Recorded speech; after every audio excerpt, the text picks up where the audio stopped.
"One moment, sir. I will let her know." He understood the boy's interest, which had won his attention. Sympathy and also Mayra's. Karyenka disappeared through the door, and Waldemir watched the changes Sumarokov had made. Done. But the path his beloved walked to find him was still the same, dotted of flowers. How many happy memories, and how many painful ones. Everything had passed. New spirit. Took care of him. He thought he would never be interested in another woman, and suddenly, that sweet creature awakened such vivid feelings in him that he himself found himself surprised. Karyenka entered the room, eager to warn her. Mayra, Mr. Vladimir is outside. Want to see you? Shall I let him in?" Frightened, Mayra sat up in bed. She didn't know what to do, but her innocent interest and natural curiosity of age one. "Yes, Karyenka, let him come in. Let him comb my hair first.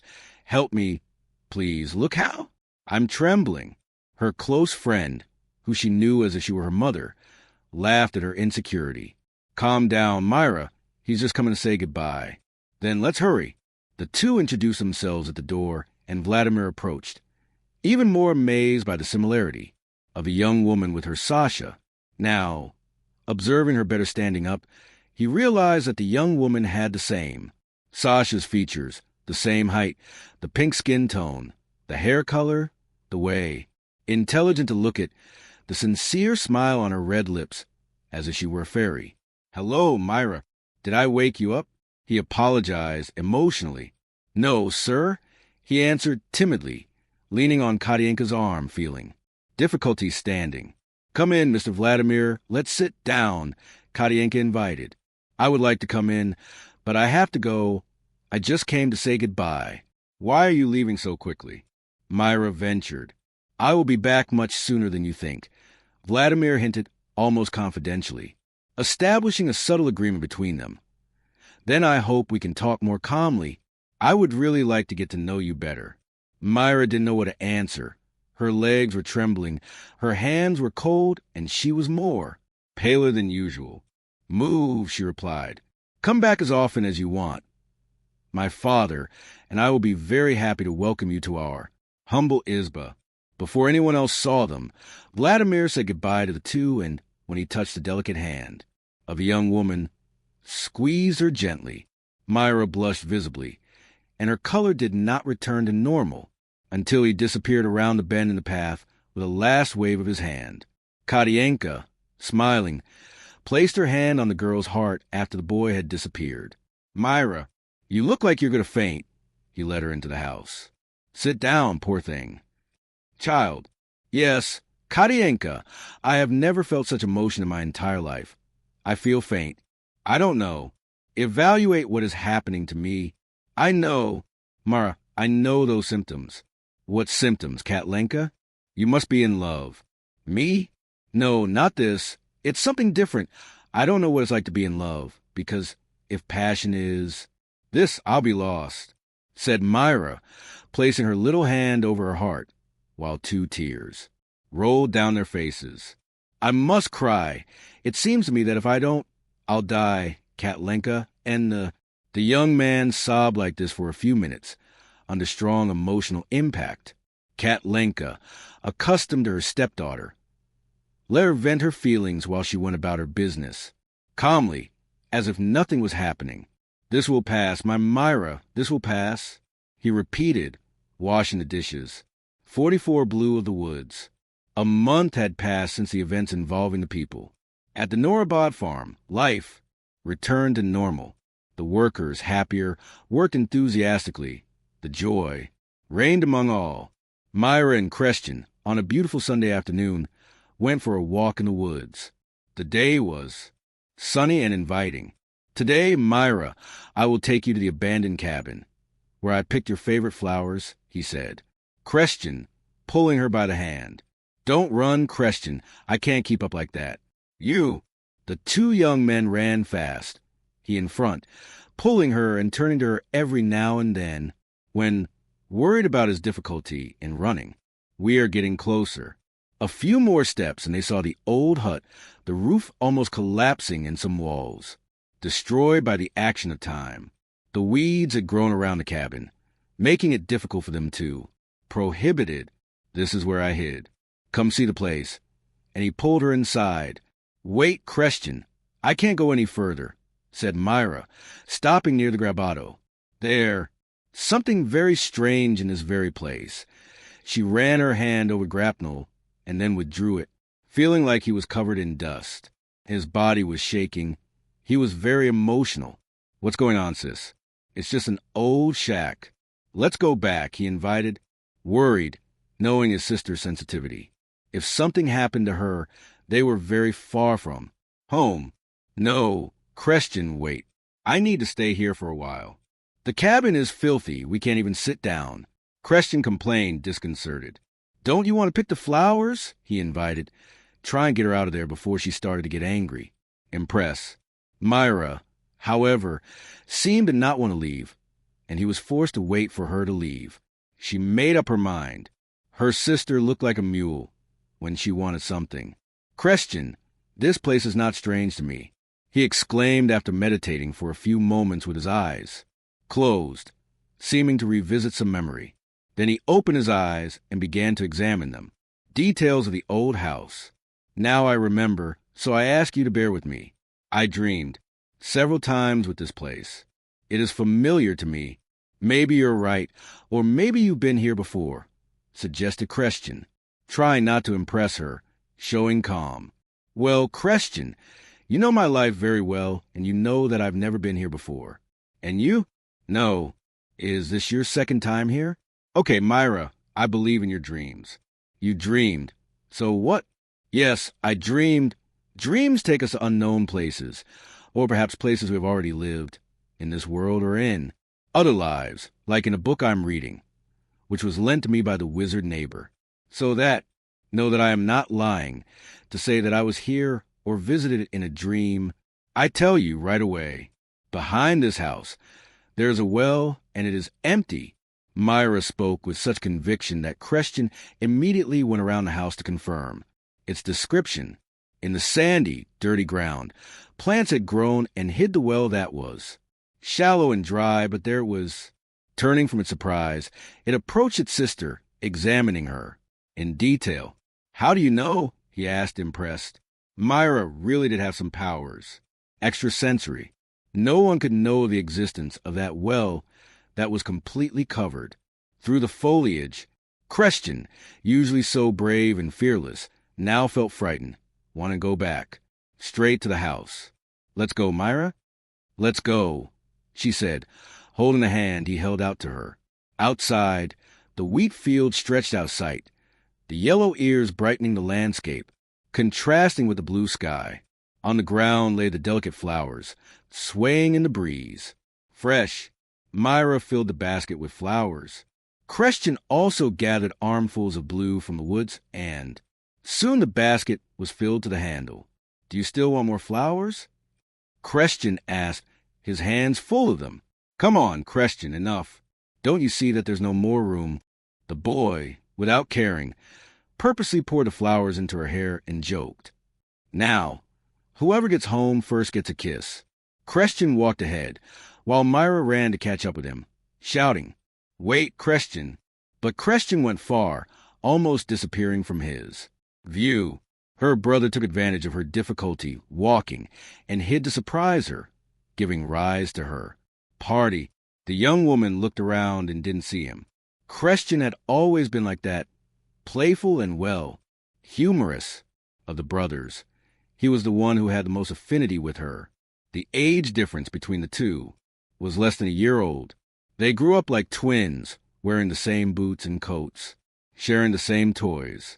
They both grew up without a mother, and the mother they knew was Katienka, that all that was left was to guess their smallest desires, loving them as if they were their own children. When Mayra, tired of running after her brother, stopped for a while to rest, Christian surprised her from behind, silently, holding her by the shoulders. Oh, Christian, you scare me to death. Almost all the flowers got lost. You're guilty. You're too soft. Princess, do you want to carry you in my arms? Yes, you will have to carry me as punishment. And he held out his arms to her. Perfectly, princess. I will always be your servant. A request from you to me, poor mortal, is an order. Mayra, turning up her nose, let herself be carried in his arms, punishing him. Christian was so tall and strong, who could carry little Mayra home without getting tired. They walked a few meters, and she, thinking that she was being too heavy a burden for him, peddlily, enough, your punishment has been served. Now let me go. No, I won't let you go. Now I'll take you to the end. Let go of me, Christian, he insisted. You're squeezing me. Christian loosened his grip, and Mayra climbed down, dropping the basket of woodland blues. Oh, I'll pick them up, Christian said, bending down and picking up the flowers. They returned home talking animatedly, but tired from the long walk. The sunset colored the landscape red, making it dazzling. They looked speechless. The spectacle. How many times had they admired the twilight together, but never had it been so beautiful. Like that day. As soon as they saw the house, Mayra left him and ran, entering the house behind Katienka, and some vases put the flowers in before they withered. 45 Nicholas Nikolai Sumarokov. Nikolai was sitting, his legs stretched out, reading a book, when his sister came in and almost stumbled upon it. I need some jars. Nikolai looked at her, without saying anything. Where's Katienka? The boy answered him without taking his eyes off the book. You almost ran me over, Mayra. What kind of way to get in are these? He complained grumpily. In fact, her brother always treated her with a certain reserve, and lately he had been more elusive, yet so different from Christian that all that was missing was to guess his thoughts. Always kind and affectionate. Nikolai's coldness made her sad. She thought he didn't like her because of his ways, dry with which he treated her. She, in turn, responded to him with total indifference, but very hurt. The girl dragged a stool close to the cupboard, tried to reach 2 jugs that, forgotten, they were too high for her. Nikolai noticed her difficulty in reaching objects and watched her without interfering. Katienka had placed them too high. Her sister tried to balance herself on the bench that swayed, threatening to fall. Sensing imminent disaster, he decided to abandon reading and help her before she broke the porcelain vases that belonged to her mother as a gift. Wedding, which is why Katienka kept them so well guarded. Mayra, on the bench, had reached out to pick up the jars when she lost her balance. Fortunately, Nikolai came to her aid in time to avoid disaster. Careful, Mayra, he said, holding her tightly. Thank God you were here, he exclaimed, holding onto his shoulder with one hand, while handing him the jar with the other. This one will last a few more years, he grumbled, holding the delicate vase in his hand and placing it on the table. Then Nicholas asked him, Come down, I'll get the other one before it. Let it fall. Mayra was about to get off when the stool turned over and she fell into her brother's arms, who hugged her, determined, avoiding the fall. It was the first time the two had been so close. Never before had. Bodies were so close. The brother always avoided her, never remembering a single caress from him. When her face brushed his, they looked at each other in astonishment. Nikolai seemed to see his sister with different eyes. I had never felt her so beautiful, her hair soft, silky as satin and blonde as ripe wheat. Her blue eyes seemed taller, her skin like velvet, her delicate, pink mouth reminded me of a heart. That beautiful girl was his only sister. Surely one day he would find someone to date and be happy. At that thought, his face became sad. Still hugging, he was the first to break the silence. I'll get the other girl, he said, while she, also emotional, recovered from the hug. Her eyes shone with happiness, filling with tears. The 2 jugs were now on the table. Mayra took a bowl full of water and placed the water into the 2 jugs until it spilled. Distracted, she watched her brother as he returned to his reading. But who said the young man paid attention to the book? The letters danced before his eyes, and if asked what he was reading, he certainly wouldn't know how to answer. His thoughts were very confused and agitated. He felt as if a fire had been lit inside him. He felt relieved when Katienka and Kreslin entered, smiling and talking loudly. Blonde-haired girl. Do you owe me something? Kreslin asked his sister. I. You yourself. You forgot we made a promise. I want my kiss. I got here first. You owe me a kiss, she said, showing him her rosy face and, smiling. Kreslin then gave him a relaxed kiss. I'm paying my penalty. I want more punishments like this. Enough, Kreslin. Stop being such a kisser. You did it on purpose. This isn't fair. You're left behind. Because you wanted to. Nicolau stood up unexpectedly and left with a shrug, as if the brother's joy bothered him.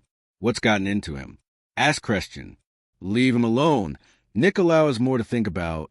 Since he was a child, he never took part in games, replied Katienka, who was watching them as she put water on a boil. He's a bore. That's what. He never participates in anything. Kreslin retorted to Mayra. 1:46 The wedding.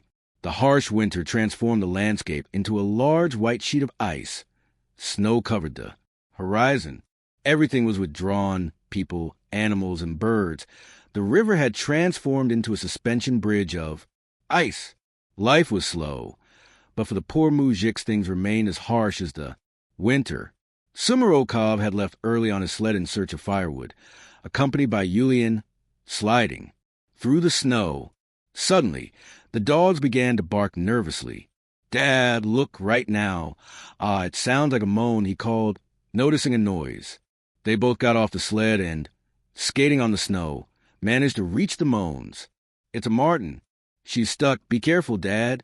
Iulián looked for a rope in the sled and, with it, tied the animal's mouth. This will guarantee us another week of meat, Iulián Sumarokov said cheerfully. Seeing the game, family's livelihood, and ready, they tied the animal together with the firewood. There was general joy when the two arrived. They immediately set about celebrating the hunt. Play something, Mayra.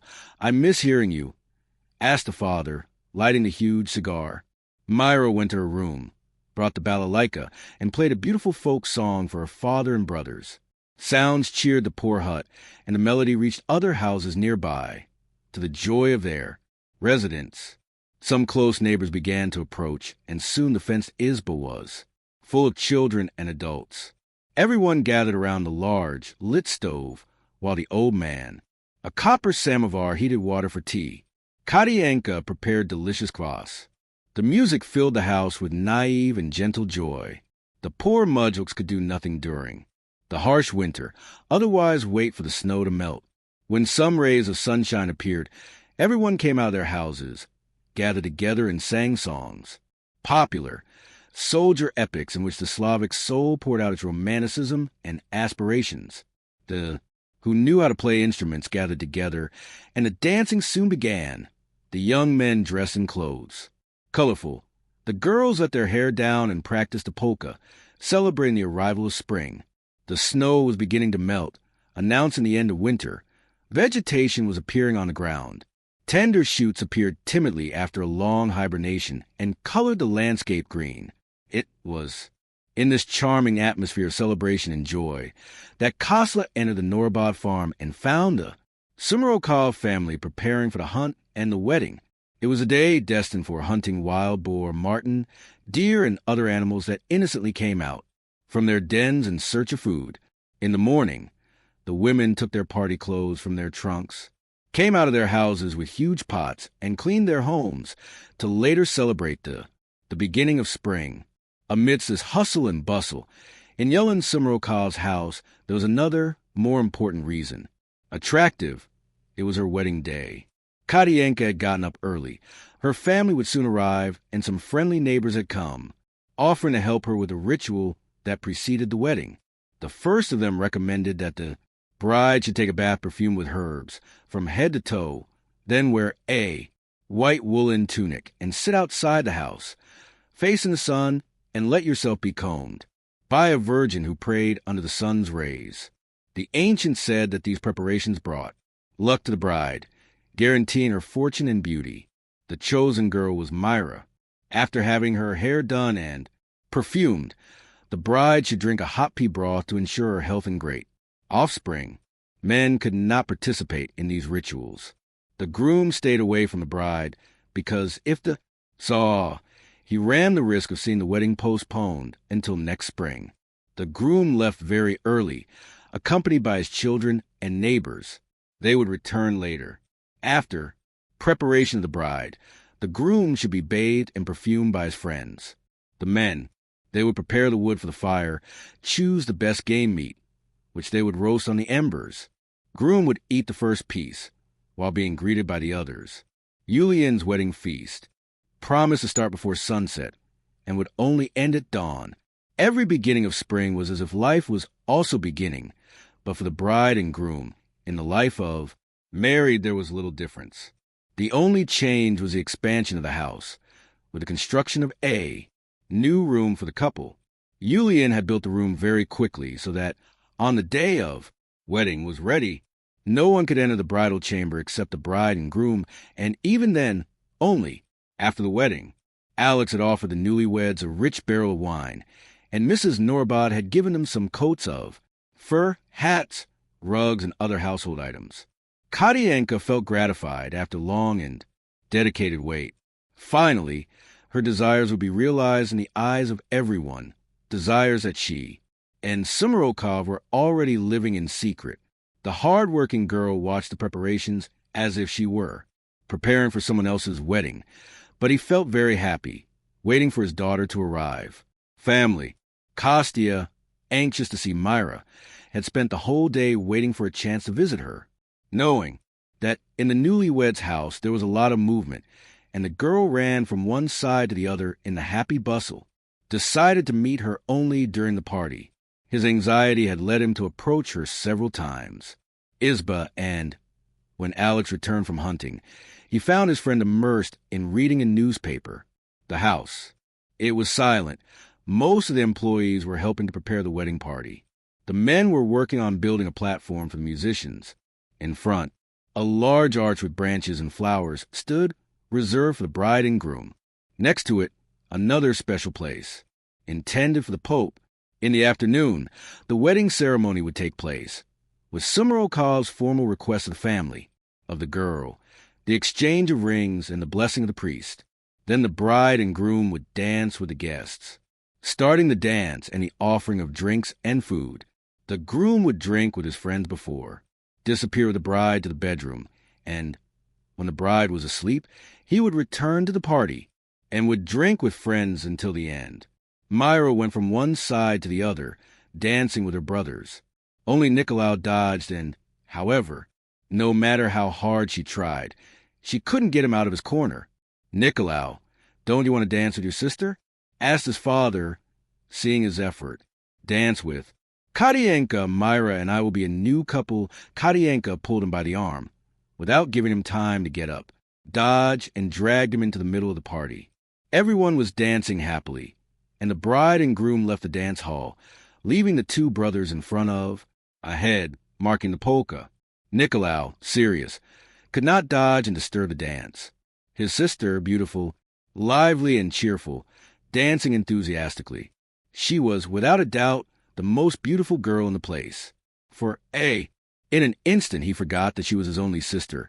He embraced her tightly, and they danced to a new song. By a whim of fate, the violinist changed the rhythm, playing a soft melody that allowed greater proximity to couples. I didn't know you danced so well, Nicolau. Hearing his sister's voice, the boy was frightened by her approach and let go of her without giving her explanation. What's gotten into you, Nicolau? Come back. The dance isn't over. Nicolau turned his back and, blushing, disappeared. Do you want me to finish it? Asked Kosla, who was watching the scene, waiting a moment, opportune to approach. Nicolau's providential departure offered him the opportunity to dance with Mayra. Without giving him time to respond, Mayra was already dancing in his arms. How are you, Mr. Vladimir? She asked, happy and excited about the reunion. Your brother abandoned you in the best part. Nicolau, sometimes, is very strange. He's not very fond of parties, dancing. If I had such a graceful sister, I would dance with her all night. Kostya had the impression, who danced with Sasha herself. That girl awakened in him an infinity of feelings which, not even he could define it. He felt a great desire to protect her, to be with her always kiss her hug her tightly. He controlled himself because ethics did not allow it. He should approach slowly, feeling the ground, and then ask her father and the owner of the house to be his girlfriend.